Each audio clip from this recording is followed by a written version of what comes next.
क्या महाजिर हिंदुस्तान चले गए, पंजाबी जालंधर चले गए, पठान अफ़गानिस्तान चले गए, बिलोची ईरान चले गए, खाली फ़ौज रह गई पाकिस्तान में।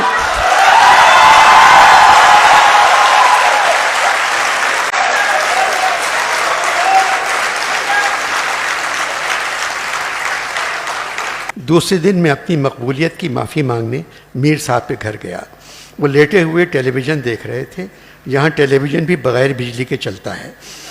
इमरान खान सफ़ेद शलवार, सफ़ेद कमीज़, काला कोट और लाल मफलर डाले तकरीर कर रहे थे। मुझसे कहने लगे, बहुत खुश शक्ल है। इससे पहले हमारे वज़ीर आज़म के लिए किसी और ख्वाहिश का इजहार करें, मैंने टेलीविज़न बंद कर दिया।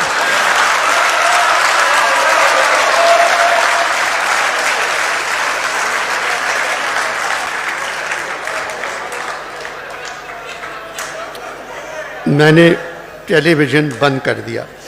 कहने लगे, इमरान है कैसा? मैंने कहा, न्याजी है मगर न्याज़मंद नहीं। अकल है मगर अक्लमंद नहीं। फिक्र है मगर फिक्रमंद नहीं। दौलत है मगर दौलतमंद नहीं। मीर की कुल्लियात जो मैं तरतीब दे रहा हूँ तकरीबन मुकम्मल हो चुकी है। मीर साहब चाह रहे हैं तुम इस किताब का नाम बताओ। मैंने कहा, क़िबला आप अनवर मकसूद के घर 1 मरतबा गए हैं, मैं 1000 मरतबा जा चुका हूँ।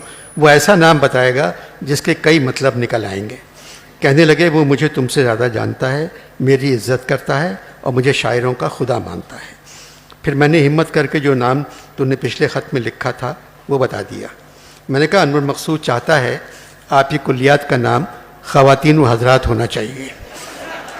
उचक के बैठ गए। मैंने गुपक लिया वरना पलंग से गिर जाते। बोले, कुल्लियात का नाम ख़वातीन व हज़रात।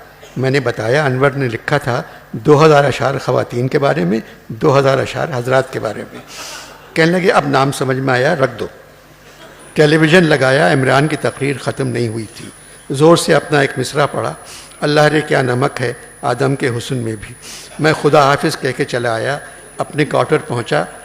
नींद करीब आने का नाम ही नहीं ले रही थी। जानी यहाँ ना सोने की गोली मिलती है न जागने की। सोचने लगा, यहाँ क्यों आ गया?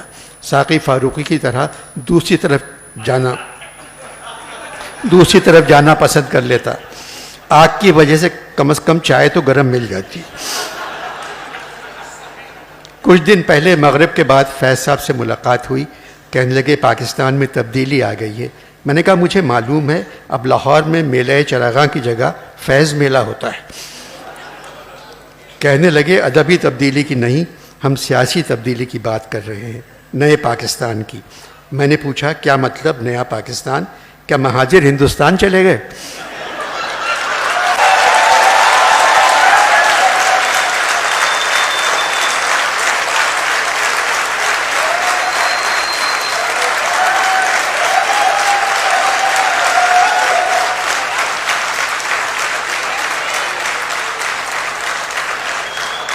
क्या महाजिर हिंदुस्तान चले गए, पंजाबी जालंधर चले गए, पठान अफ़गानिस्तान चले गए, बिलोची ईरान चले गए, खाली फ़ौज रह गई पाकिस्तान में?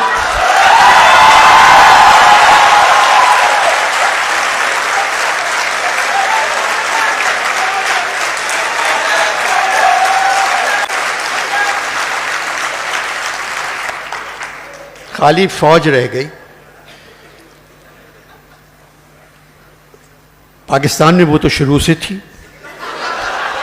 फिर नया पाकिस्तान कहाँ से आ गया? नाराज़ हो गए और चले गए। जानी ये खुद फौज में कर्नल रह चुके हैं। जानी नया पाकिस्तान सिर्फ एक तरह बन सकता है। तुम इमरान खान से कहो पुराने पाकिस्तान को मलिक रियाज को बेच दे।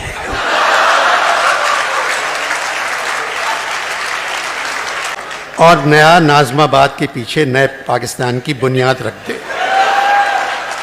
पुराना पाकिस्तान भी कराची से शुरू हुआ था, नए पाकिस्तान को भी कराची से शुरू होना चाहिए।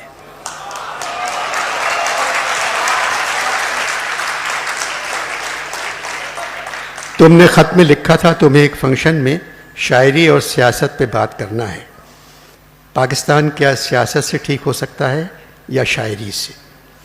जानी, शायरी और सियासत में सिर्फ झूठ होता है। पोइट्री और पॉलिटिक्स में से झूठ निकाल दो तो सिर्फ सफ़ेद कैनवस रह जाता है। शायर अपनी गज़ल के हर दूसरे शेर में यू टर्न लेता है और सियासतदान अपनी हर तकरीर में यू टर्न लेता है। बस एक बात ज़रूर कह देना, अच्छे शायर के लिए अच्छा इंसान होना ज़रूरी नहीं है, मगर हर बड़े सियासतदान के लिए अच्छा बेईमान होना बहुत ज़रूरी है। इमरान ईमानदार हैं, इसीलिए मुश्किल में हैं। अब बचा क्या? पाकिस्तान सियासत से ठीक हो सकता है या शायरी से? कायदे आज़म बहुत बड़े सियासतदान थे, अल्लामा इक़बाल मुहब्बे वतन थे और बड़े शायर थे। अब पाकिस्तान में ना कायद पैदा हो सकते हैं ना अल्लामा। पाकिस्तान को अगर पाकिस्तान की तरक्की तुम देखना चाहते हो तो पंजाबी वकीलों को फ़ौजी बना दो और पंजाबी फ़ौजियों को वकील बना दो। मैं कसम खाता हूँ ये 2 दिन में सरहद पार कर लेंगे। जानी, ख़त्म करने को जी नहीं चाह रहा है, बस तुम्हें एक अच्छी खबर सुना दूँ। आज सुबह मेरी बजिया से मुलाकात हुई। शहद की नहर के किनारे बैठी क्यारियों में फूल लगा रही थी।